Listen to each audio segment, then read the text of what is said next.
À 35 000 pieds au-dessus de la mer du Japon,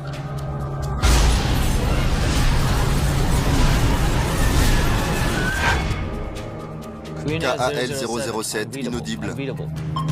Dépressurisation rapide. Descendons à 10 000 pieds.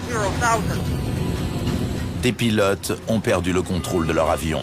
Je sors les aérofreins. Le 747 et les 269 personnes qui sont à bord plongent vers l'océan. Au bout de quelques heures, une rumeur a circulé à Washington comme quoi les soviétiques y étaient mêlés. Ce drame va exacerber les tensions entre les deux superpuissances mondiales. L'enquête sera placée sous le sceau du secret et de la duplicité. Et les enquêteurs vont impérativement devoir trouver la cause du drame avant que la disparition de l'avion ne débouche sur une guerre ouverte.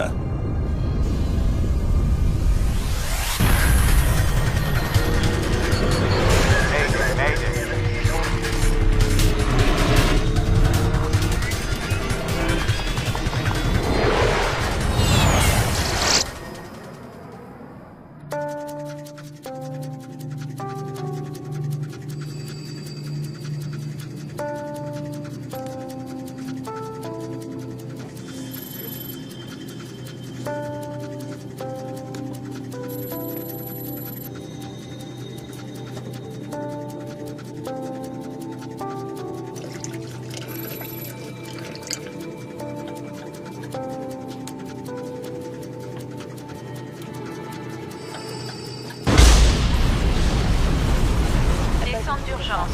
Placez le masque sur votre visage et ajustez la sangle. Descente d'urgence. Placez le masque sur votre visage et ajustez la sangle. Descente d'urgence. Placez le masque sur votre visage et ajustez la sangle. Descente d'urgence. Placez le masque sur votre visage et ajustez la sangle. Descente d'urgence. Placez le masque sur votre visage et ajustez la sangle. Descente d'urgence.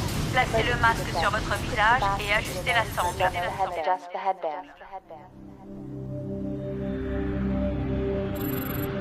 Il est un peu plus de 2 heures du matin à bord du vol KAL-007. Korean Air 007, passons Nipi. Estimons Noka à 18h26, 132 décimales 0. Après une courte escale à Anchorage en Alaska, ce 747 de la Korean Airlines se dirige vers Séoul en Corée du Sud. Son marathon a commencé à New York 13 heures plus tôt. Le commandant Chun Byung-in travaille depuis près de 11 ans pour la compagnie nationale coréenne, après avoir servi pendant 10 ans dans l'armée de l'air de son pays. Pour cette étape de 6100 km au-dessus du nord de l'océan Pacifique, une fois l'avion en l'air, les pilotes n'ont vraiment pas grand-chose à faire. Mesdames, Messieurs, nous allons vous servir le petit déjeuner avant notre atterrissage à Gimpo qui devrait avoir lieu d'ici 3 heures.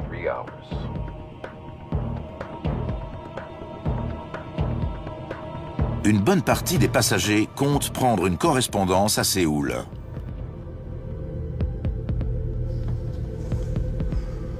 Mary Jane Hendry se rend au Japon pour entamer une nouvelle vie. Ma sœur Mary Jane avait trouvé un emploi chez un constructeur automobile.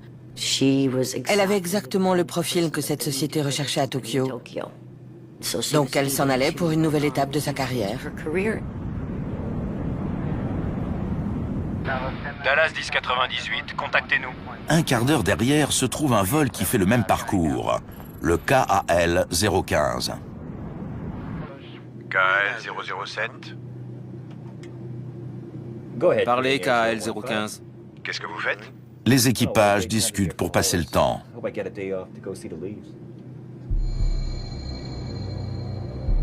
rencontre un vent arrière étonnamment fort. C'est-à-dire 35 nœuds du 040.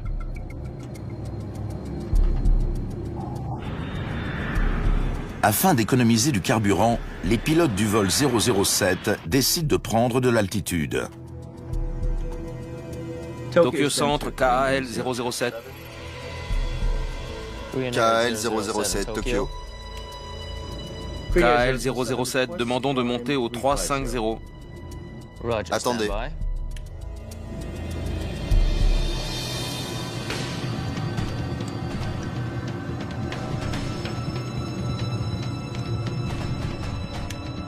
KAL 007, montez et maintenez niveau de vol 350. KAL 007, montons et maintenons niveau de vol 350.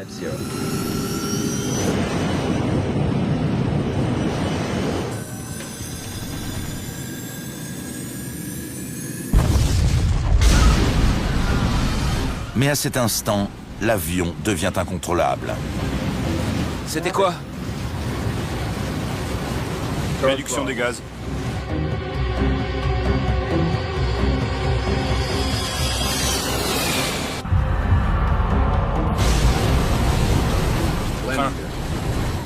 Train. Les trains d'atterrissage sont sortis pour enrayer la montée de l'avion. On monte. L'altitude augmente. L'altitude augmente. Je sors les aérofreins. Je ne peux pas descendre. Ça ne marche pas. Ça ne marche pas. Pourtant, les moteurs répondent. Commandant, C'est une dépressurisation rapide.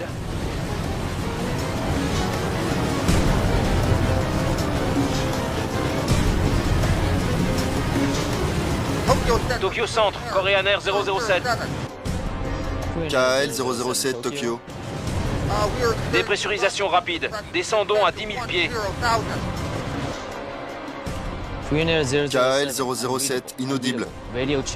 Essai radio sur 100 décimales 48. Attendez, attendez, attendez. descente d'urgence. KAL 007, Tokyo.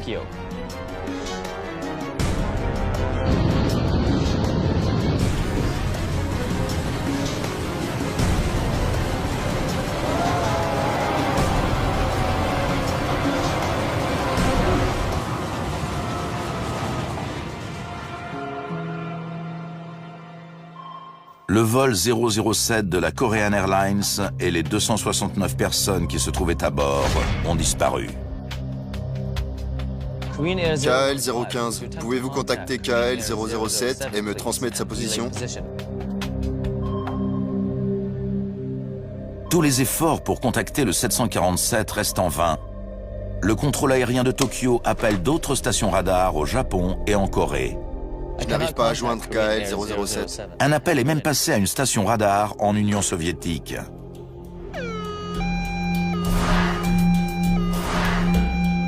Les familles attendent avec angoisse des nouvelles du vol introuvable.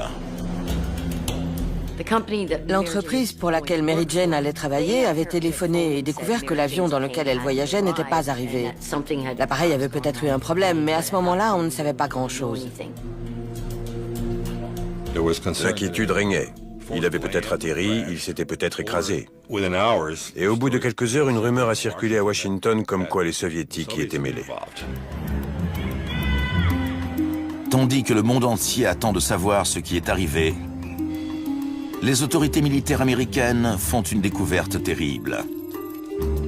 D'après une station de surveillance classée secrète, chargée de surveiller les transmissions soviétiques, l'impensable se serait produit.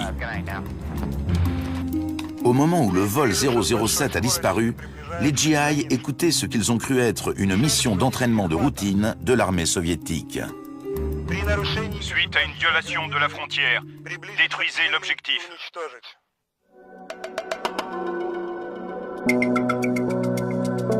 Il paraît impossible que les soviétiques aient abattu un avion de ligne. Pourtant, les autorités américaines sont convaincues du contraire. Et dès le lendemain matin, le secrétaire d'État George Shultz, contrairement aux habitudes, ne mâche pas ses mots. Les États-Unis font part de leur écœurement face à cette attaque. Les pertes humaines semblent importantes.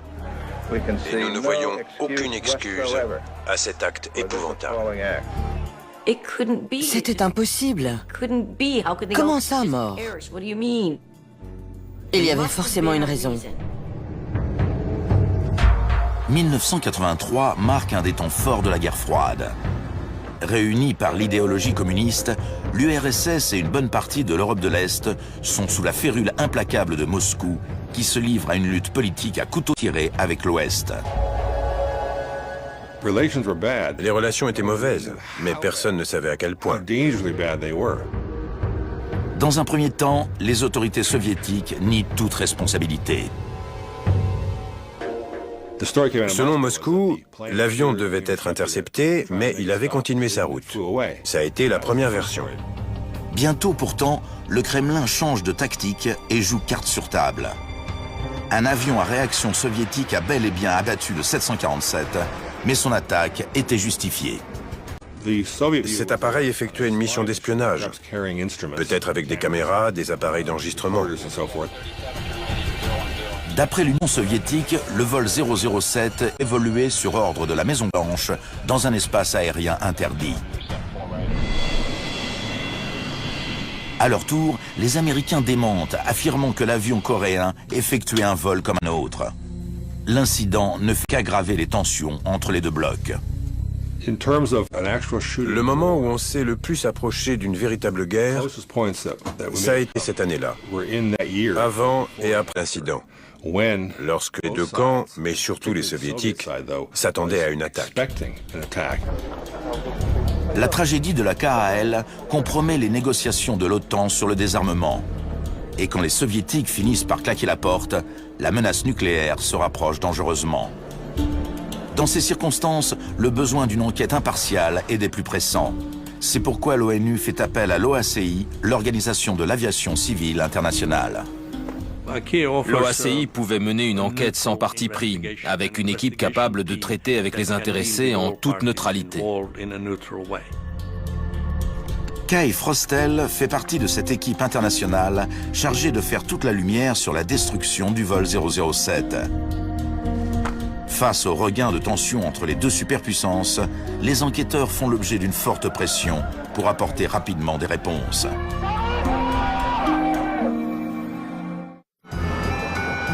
Son plan de vol aurait dû maintenir le 747 largement à distance de l'espace aérien soviétique. Donc, soit il a été abattu au-dessus des eaux internationales, soit il a dévié de sa route. Déterminer laquelle de ces hypothèses est la bonne est la priorité numéro 1. Mais les enquêteurs ont un gros problème. Les boîtes noires restent introuvables. L'absence de l'enregistreur de paramètres et de l'enregistreur phonique, c'est quelque chose d'important dans une enquête. Les Américains unissent leurs efforts à ceux de la Corée du Sud et du Japon pour retrouver les précieux enregistreurs. Mais ces trois nations ne sont pas les seules à faire des recherches. Le 1er septembre, on a reçu l'ordre de se rendre à l'endroit où le 747 était tombé et de participer aux recherches pour le trouver. C'est une course à qui découvrira les boîtes noires qui commence.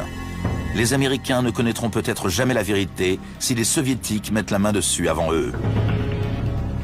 Et chaque camp accuse l'autre de mauvais tours. Les États-Unis se sont plaints officiellement, disant que les Soviétiques perturbaient le travail de leurs bâtiments et larguaient de fausses balises acoustiques pour détourner les instruments d'écoute de la bonne. Les Soviétiques affirment que le vol 007 évoluait dans l'espace aérien de l'URSS au-dessus de l'île de Sakhalin lorsqu'il a été abattu. Si c'est bien le cas, l'avion se trouvait très loin du couloir aérien qui lui avait été assigné, une route baptisée R20. Il y avait plusieurs routes au-dessus du Pacifique Nord. Et la R20 était la plus proche de l'espace aérien soviétique. Son surnom était d'ailleurs Route Rouge 1. Donc il fallait, et il aurait fallu, être particulièrement attentif pour l'emprunter.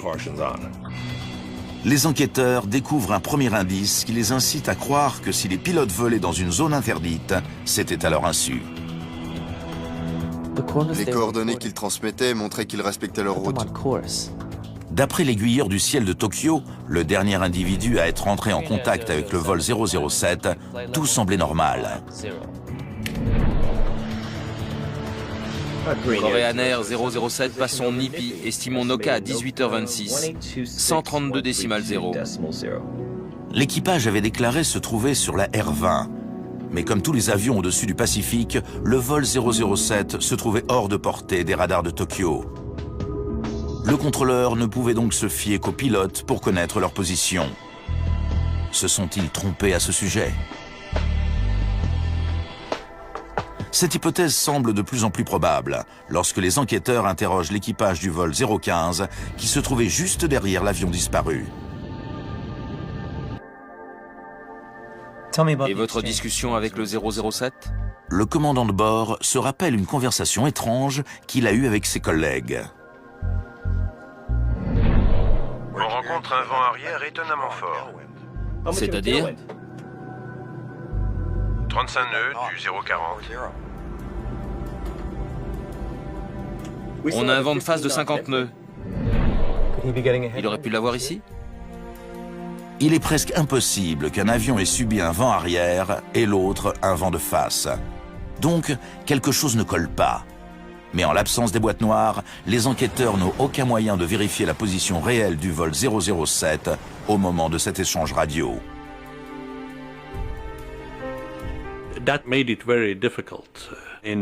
N'avoir aucun renseignement de première main, alors que c'est généralement le cas lors d'une enquête, a vraiment compliqué les choses. Kay Frostel obtient d'autres renseignements de la part d'une source inattendue, l'armée des États-Unis. Contrairement à leurs habitudes, les autorités militaires américaines divulguent des documents secrets concernant la surveillance effectuée la nuit du drame.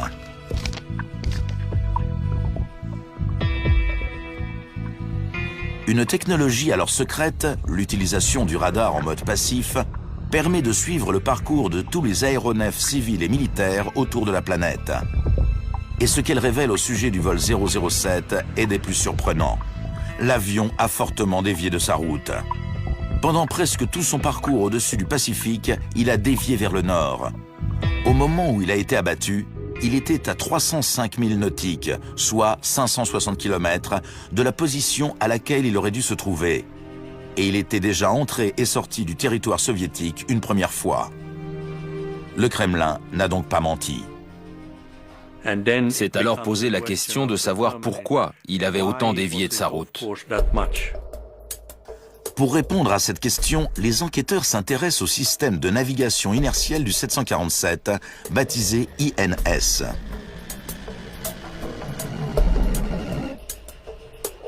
L'INS, qui équipait cet avion et la plupart des autres, avait une précision de 800 mètres de dérive par heure. Donc il était très précis. L'INS s'appuie sur les points de cheminement entrés dans l'interface du calculateur. Il fonctionnait grâce à 9 points de cheminement qu'on mettait en mémoire pour le programmer. 59 degrés, 18 minutes, nord.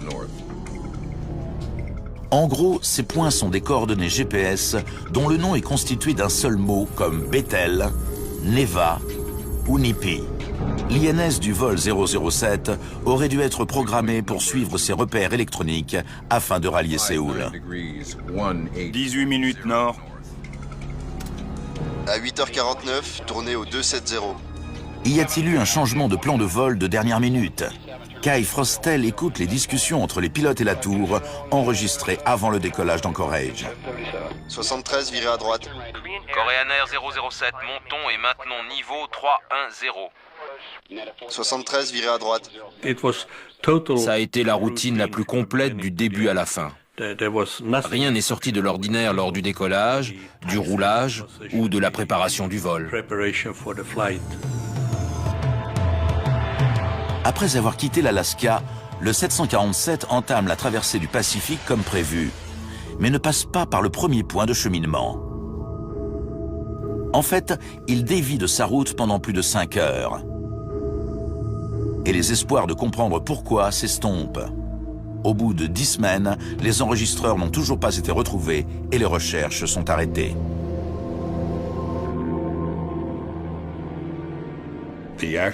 Où était l'avion? En combien de fragments était-il? On l'ignorait.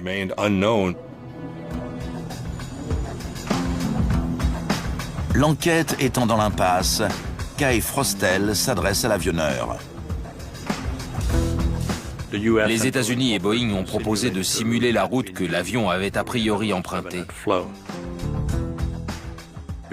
Cette simulation s'est déroulée chez Boeing à Seattle. Point numéro 2, 59 degrés, 18 minutes. Reproduire le trajet du 747 en simulateur ne laisse entrevoir que deux possibilités. La première, c'est qu'une erreur a été commise lors de l'enregistrement des coordonnées dans l'INS. 60 degrés, 47 minutes,1 nord. Normalement, le copilote entre les points de cheminement et le commandant de bord s'assure que les chiffres sont bons. 60 degrés, 47 minutes,1 nord, OK. Une erreur de programmation de l'INS, alors que l'avion était encore à la porte d'embarquement, aurait très bien pu conduire celui-ci au-dessus de l'Union soviétique. La deuxième possibilité, la moins probable, c'est qu'après avoir entré les points, l'équipage a oublié d'activer l'INS. Après avoir décollé d'Anchorage, l'avion aurait donc suivi un cap magnétique constant pour suivre sa route. En début de vol, c'est une procédure standard. On utilise un cap magnétique pour la direction. Ensuite, peu après le décollage, les pilotes activent le système de navigation pour qu'il se cale sur le premier point de cheminement. En cas d'oubli, avec ce cap magnétique constant, on se retrouvait dans l'espace aérien soviétique. Le cap magnétique aurait maintenu l'avion dans la bonne direction, mais le long d'une route bien différente de celle prévue à l'origine. Le commandant de bord comptait plusieurs années d'expérience. Qu'il ait oublié de positionner le pilote automatique sur INS semble improbable. À ce stade, Kai Frostel en est réduit à spéculer sur l'origine de la déviation du vol 007. Mais ce qui est encore plus incompréhensible, c'est que l'URSS ait pris le risque de déclencher une guerre en abattant un avion. Les Soviétiques avaient fait usage de la force pour punir un intrus. C'est un peu comme abattre un livreur par peur qu'il vous cambriole.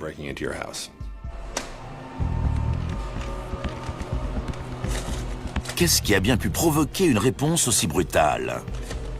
Les enquêteurs le découvrent par l'intermédiaire de l'armée américaine. Si le vol 007 n'était pas en mission d'espionnage, un autre avion se livrait bien à ce genre d'activité, un RC-135 de l'armée de l'air américaine. Les Soviétiques observaient un RC-135 qui volait très lentement au large des côtes et qui espionnait l'essai d'un de leurs missiles. L'avion espion se trouvait tout près de la frontière soviétique sur le passage du 747. Et les deux appareils sont peut-être devenus impossibles à différencier au radar. Et quand le vol 007 s'est engagé dans son espace aérien, l'URSS l'a pris pour le RC-135. L'intrus s'est approché et les Soviétiques ont appliqué la procédure préparée à l'avance pour ce cas de figure. Suite à une violation de la frontière, détruisez l'objectif.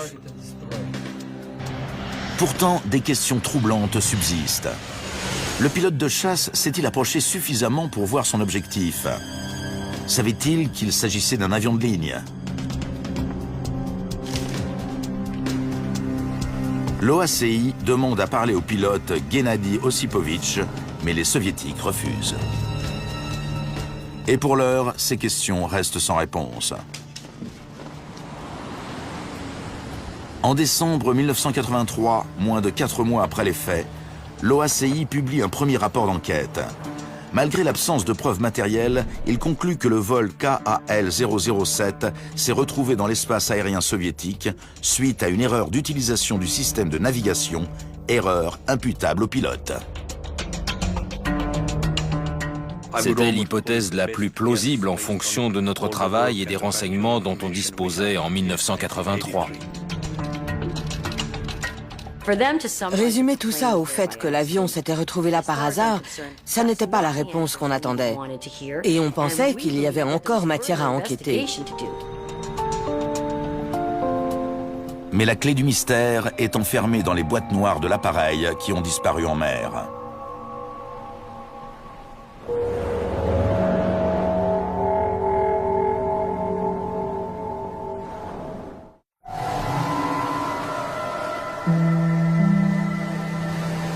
Dans les mois qui suivent, des morceaux de cadavres impossibles à identifier s'échouent sur le rivage, dans le nord du Japon, avec quelques petits fragments d'épaves. Les enquêteurs sont convaincus que l'avion a été entièrement détruit.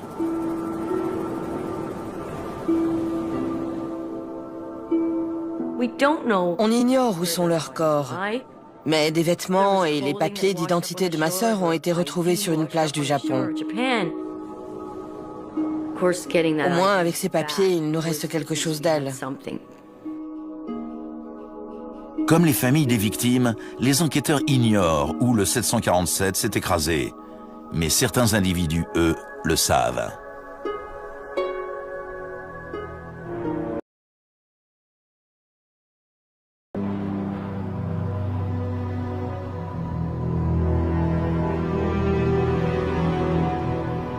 De hauts responsables soviétiques dissimulent le fait qu'un mois après le drame, l'épave, mais aussi les boîtes noires, ont été découvertes.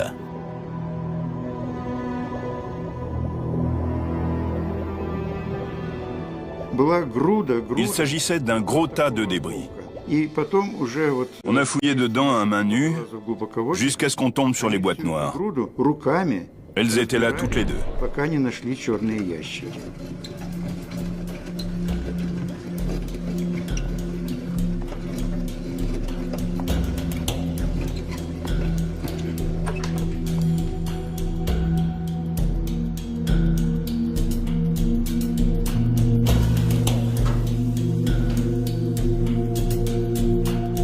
Mais les soviétiques décident de les conserver.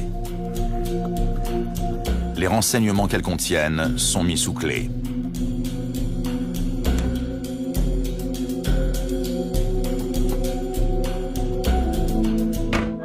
Et les années passent. Au début des années 1990, la guerre froide se termine. C'est une explosion de joie. En URSS, la glasnost est synonyme d'ouverture.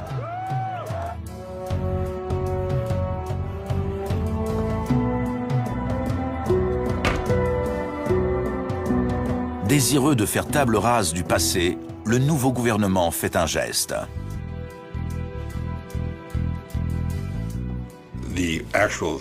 La remise des boîtes noires a été une vraie surprise.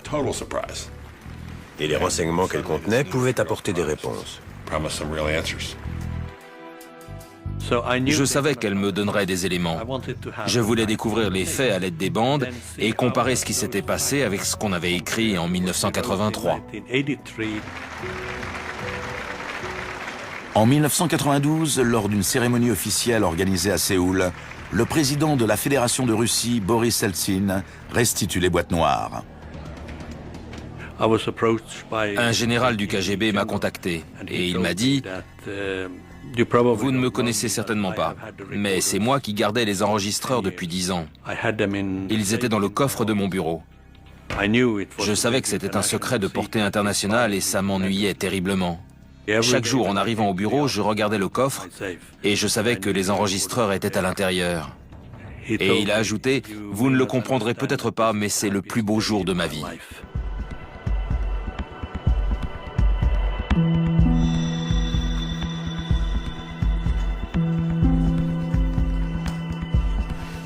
Kai Frostel est désigné pour diriger une nouvelle équipe d'enquêteurs basée à Paris.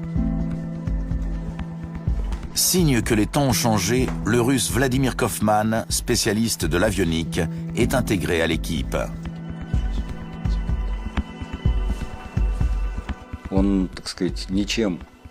À l'époque, je travaillais à l'Institut de l'aviation civile et j'enquêtais sur les accidents d'avion. Cette enquête internationale était de très haut niveau.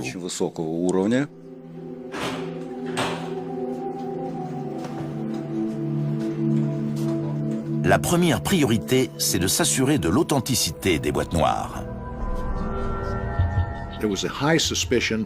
Dans certains milieux, on soupçonnait fortement les soviétiques d'avoir trafiqué les bandes ou d'avoir fait des faux.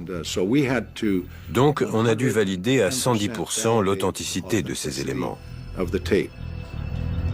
Je me souviens qu'elles étaient fermées avec des cachets de cire. On a pris des photos et on a brisé les scellés.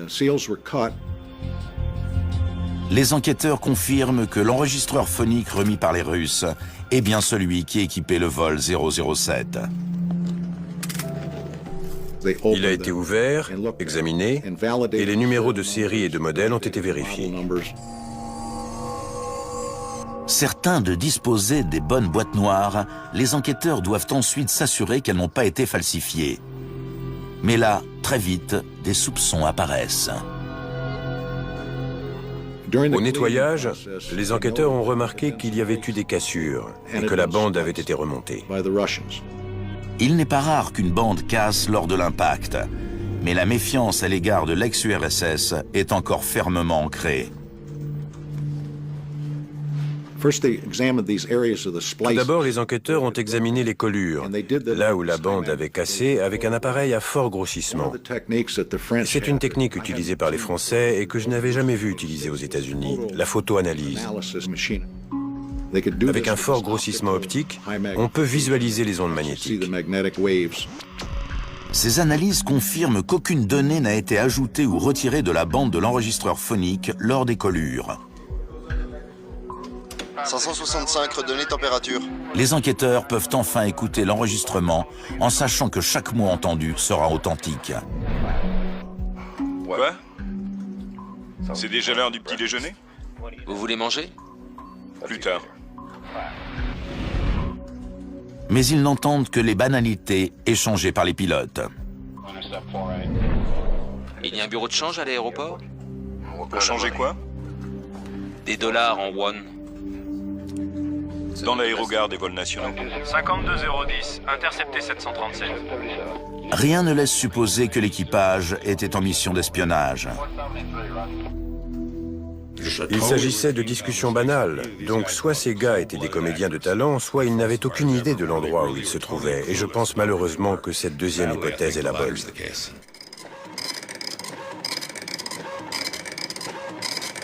Il paraît improbable que le 747 de la Korean Airlines se soit livré à une mission d'espionnage, mais il a bel et bien été intercepté alors qu'il survolait le territoire soviétique.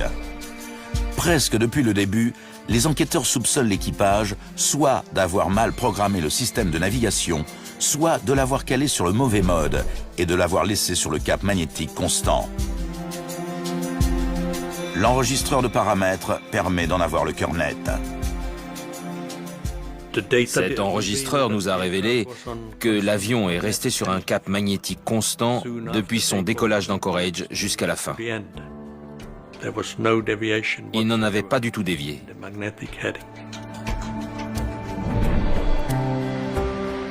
L'équipage du vol KAL-007 n'a donc jamais activé le système de navigation par point de cheminement. Train sur rentrée. Train rentré. Passons 500 pieds. Apparemment, les deux hommes ont tout simplement oublié une étape élémentaire de la procédure. L'INS fonctionnait correctement, les données y avaient été entrées comme il fallait, et il signalait au fur et à mesure où il aurait dû se trouver sur la route. Sauf que le pilote automatique ne suivait pas les instructions de l'INS, mais celles du mode de maintien de cap. Il leur disait où ils étaient censés être? Les enquêteurs découvrent que même s'ils suivaient un cap magnétique au lieu de se caler sur les points de cheminement, l'ordinateur a continué d'afficher les points prévus, même si l'avion n'était pas à proximité de ces points.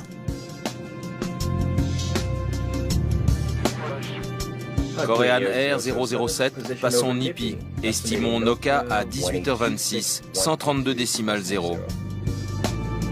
Cela expliquerait pourquoi les pilotes ne se sont jamais rendus compte de leur erreur. Et ils n'ont pas non plus remarqué une indication leur signalant leur déviation. On rencontre un vent arrière étonnamment fort. C'est-à-dire 35 nœuds du 040. Le fait qu'ils rencontraient des conditions de vent complètement différentes de l'avion censé les suivre aurait dû les interpeller. À un moment, ils sont sur le point de comprendre qu'ils ont un très gros problème. Le copilote s'adresse à l'autre avion.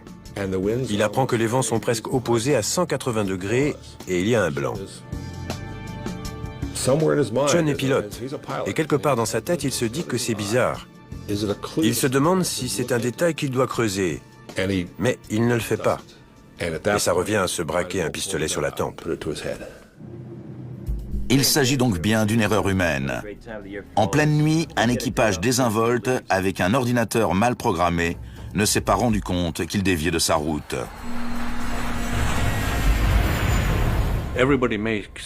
Tôt ou tard, tout le monde fait des erreurs. Les bons pilotes en font, les pilotes moins bons en font, on en fait tous. Lorsque les enquêteurs mettent en parallèle les discussions du vol 007 et les transmissions soviétiques interceptées par les Américains, ils se font une idée précise de ce qui s'est passé le 1er septembre 1983.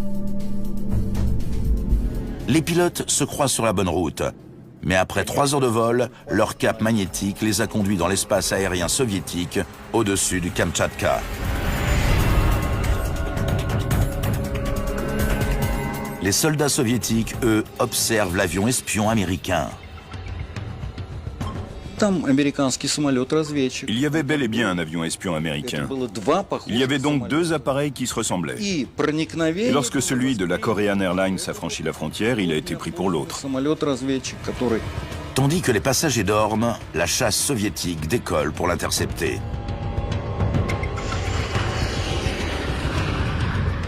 L'avion n'était pas identifié.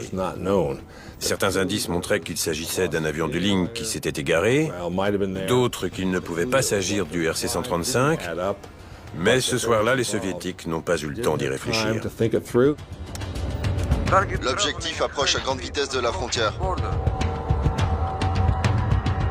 Mais les chasseurs ne sont pas suffisamment rapides. L'avion quitte l'espace aérien soviétique et poursuit sa route vers Séoul. Les Soviétiques ont cru que l'avion avait pris peur et que tout était fini. Malheureusement, ce n'était pas le cas. Le 747 s'apprête à survoler l'île de Sakhaline. Et à Sakhaline, ils étaient prêts.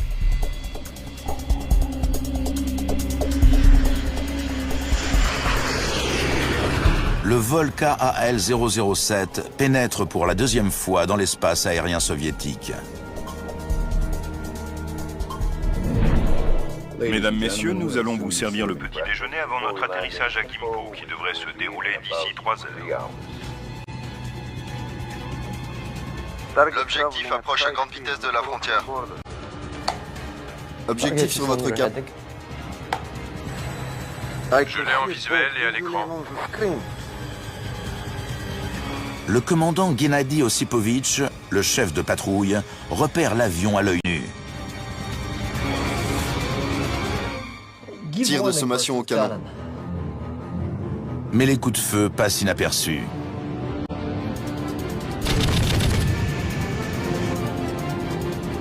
Position d'attaque.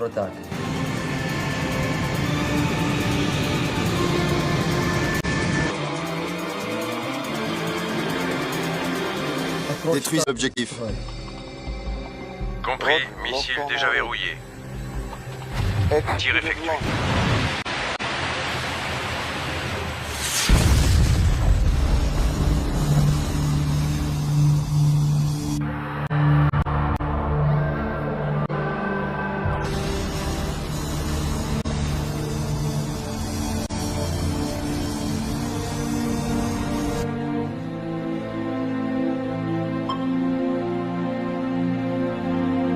Objectif détruit.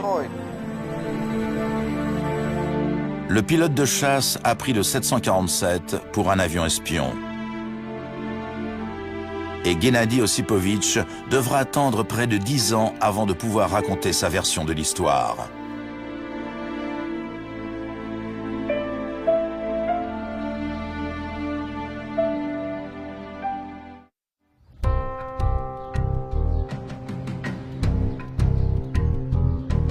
Les enquêteurs se demandaient depuis longtemps ce que le commandant avait vu et fait après avoir reçu l'ordre d'intercepter l'intrus.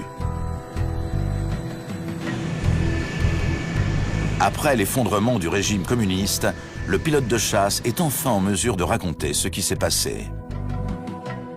L'appareil ressemblait à un avion civil parce qu'il avait un feu à éclat sur sa queue et un autre en haut de l'empennage arrière. Mais on peut déguiser n'importe quel appareil de cette façon, donc je ne me suis pas arrêté à ça.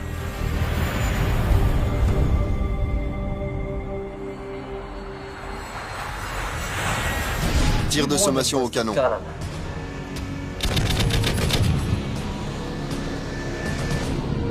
Normalement, les coups de semonce contiennent des munitions traceuses aussi visibles que des fusées éclairantes. Mais Gennady Ossipovitch n'en avait pas dans ses canons. Il aurait dû y avoir des projectiles traçants, mais personne n'en avait livré depuis 6 mois. Malgré tout, Gennady Ossipovitch pense que l'équipage du 747 aurait dû le voir, même sans ses projectiles. Quand je l'ai rattrapé, on s'est retrouvé dans cette position. Comment a-t-il fait pour ne pas me voir? Je volais avec mes feux allumés, comme l'exigeait la procédure, donc il aurait dû me repérer. Une coïncidence qui sont à bord. KL 007, demandons de monter au 350. KL 007, montez et maintenez niveau de vol 350. Comme une voiture gravissant une colline, un avion qui monte ralentit. Mais le pilote qui suit le 747 l'interprète comme une manœuvre d'évitement. Il a réduit sa vitesse, soit pour que je le dépasse, soit pour que je descende. C'était l'un ou l'autre. C'est là que j'ai compris que c'était un intrus. C'est ce qui l'a convaincu qu'il ne s'agissait pas d'un avion civil et qu'il était en danger.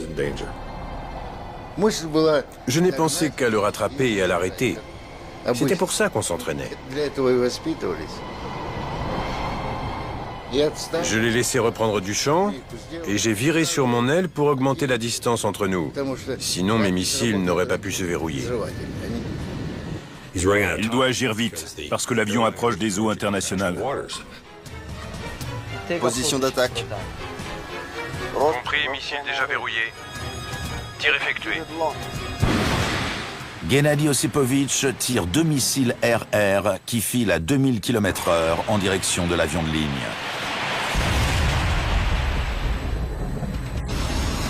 L'un d'eux explose près de l'empennage arrière et endommage des commandes et des circuits hydrauliques. L'ogive déchire également le fuselage, provoquant une dépressurisation rapide en cabine. J'ai vu la première explosion juste sous sa queue et ça a été fini. Le plot radar indiquant l'intrus s'est éteint et je suis rentré. Descente d'urgence. Placez le masque sur votre visage et ajustez la sangle. Descente d'urgence. Placez le masque sur votre visage. Au moment de la dépressurisation, le trou devait faire environ 0,16 mètres carrés. Mais les pilotes parviennent à contrôler l'avion pendant plusieurs minutes. Tout de suite après l'impact du missile, l'avion est monté au niveau de vol 380, avant de descendre à environ 5000 pieds par minute. L'avion de ligne endommagé plonge vers la mer du Japon. À ce moment-là, la plupart de ses passagers sont encore conscients. C'est là que l'enregistrement s'arrête.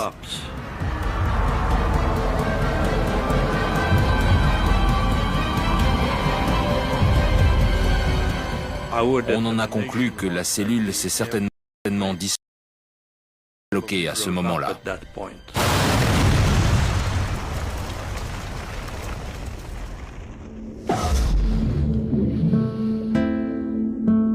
Aujourd'hui encore, Gennady Ossipovitch reste persuadé d'avoir abattu un avion espion. Je sais qu'on ne m'aurait pas donné l'ordre d'interception s'il s'était agi d'un avion civil ou d'un avion cargo, mais seulement si ça avait été un intrus. Nous, on lui en a pas voulu, mais certaines familles, oui. Elles ont dit que c'était lui qui avait appuyé sur le bouton, qui les avait tués. Elles avaient besoin de s'en prendre à quelqu'un. Il est clair qu'il a vécu avec le poids de cet acte. Pour pouvoir continuer à vivre, Il s'est persuadé qu'il s'agissait d'un avion espion, qu'il n'y avait pas de passagers à bord et qu'il n'avait pas tué 269 personnes. Si c'est ce qu'il veut croire, ce n'est pas moi qui vais lui jeter la première pierre. En 1993, Kai Frostel a enfin toutes les preuves qui lui manquaient lors de la publication de son rapport initial. Désormais, il sait que les pilotes coréens ont commis une erreur, que le 747 a dévié de sa route et que le pilote de chasse soviétique a interprété ses mouvements comme étant hostiles. La destruction du vol 007 est classée parmi les accidents et Kai Frostel recommande que tous les avions de ligne soient équipés d'un système indiquant clairement que le pilote automatique est en mode maintien de cap. Le plus tragique dans cette histoire, c'est qu'elle aurait pu être évitée. Il y a eu une suite d'incidents, d'incompréhensions et de mauvaises décisions qui ont commencé bien avant l'accident.